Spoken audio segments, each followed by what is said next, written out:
સુરત મહાનગરપાલિકા તેમજ સુરત પોલીસ દ્વારા એક નવતર પ્રયોગ હાથ ધરવામાં આવ્યો છે। હાલ સુરત શહેરમાં અલગ અલગ જગ્યા પર ટ્રાફિક સિગ્નલ મૂકવામાં આવ્યા છે। સાથે ટ્રાફિક સિગ્નલોનું લોકો પાલન કરે છે તે માટે લઈને પોલીસ દ્વારા અલગ અલગ જાગૃતિ કાર્યક્રમો પણ રાખવામાં આવી રહ્યા છે। હાલ સુરત શહેરમાં તમામ પોઈન્ટ પર ટ્રાફિક સિગ્નલને લોકો અનુસરી રહ્યા છે। તેમ છતાં પણ શહેરમાં અનેક જગ્યાઓ પર ટ્રાફિક જોવા મળે છે। આ ટ્રાફિકને પહોંચી વળવા માટે થઈને એક સર્વે કરવામાં આવ્યું હતું। આ સર્વે દરમિયાન સુરતના અલગ અલગ જગ્યાના 44 જેટલા ટ્રાફિક સિગ્નલ પોઈન્ટ પર સ્પીડ બ્રેકર અથવા તો મોટા સર્કલો હોવાનું સામે આવ્યું હતું।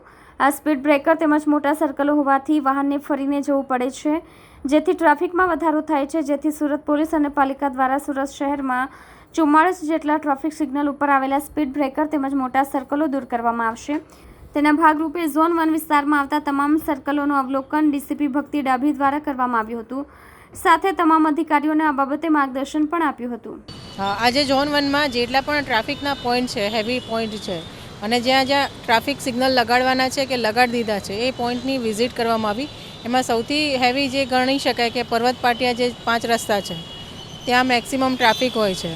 તો આ જગ્યા પર અમારા પીઆઈની સાથે વિઝિટ કરવામાં આવી અને જે જગ્યાએ જે પણ પ્રશ્નો છે, ટ્રાફિકની જે પણ સમસ્યાઓ છે, ઇવન પબ્લિકને પણ જે સમસ્યાઓ છે અને પોલીસના પણ જે પણ એના પ્રશ્નો છે એની આજે જગ્યા પર વિઝિટ લઈ અને જાણવામાં આવ્યા કે શું એના પ્રશ્નો છે, શું મુશ્કેલી છે અને આ જે ટ્રાફિક સમસ્યા ના થાય એને હલ કરવા માટે શું પગલાં લઈ શકાય, એના માટે આ વિઝિટ કરવામાં આવી હતી। અને અમારા માન્ય સીપી સાહેબનું સપનું છે કે સુરત સિટીને ટ્રાફિકમાં અવ્વલ નંબરે લાવવું। જેમ સુરત સિટી જેમ સ્વચ્છતામાં ફર્સ્ટ નંબરે છે એવી રીતે ટ્રાફિકના નિયમન પાલનમાં પણ જે સુરત સિટી છે અવ્વલ નંબરે આવે।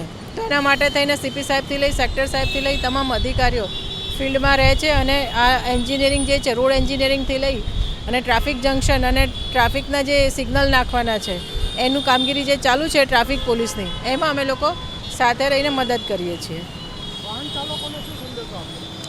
વાહન ચાલકોને મારા તરફથી એ સંદેશો છે કે અત્યારે અમે જે મુહિમ ઉપાડી છે તો એને તમે સહકાર આપો। જ્યારે પણ સિગ્નલ રેડ સિગ્નલ હોય ત્યારે તમે તમારી જગ્યા પર સ્ટોપ રહો અને રાહદારીઓ માટે પણ ખાસ સંદેશો છે કે તમારા પાસે જે તમારા માટે જે પટ્ટા લગાડવામાં આવે છે કે તમારા માટે જે લેન નક્કી કરો છે એની ઉપર તમે રોડ ક્રોસ કરો ને જ્યારે ટ્રાફિક બંધ હોય, જ્યારે સિગ્નલ બંધ હોય ત્યારે તમે રોડ ક્રોસ કરો। જ્યારે સિગ્નલ ચાલુ હોય અને વ્હીકલનો ફ્લો જતો હોય તો એ સમયે થોડો સમય માટે ઊભા રહો।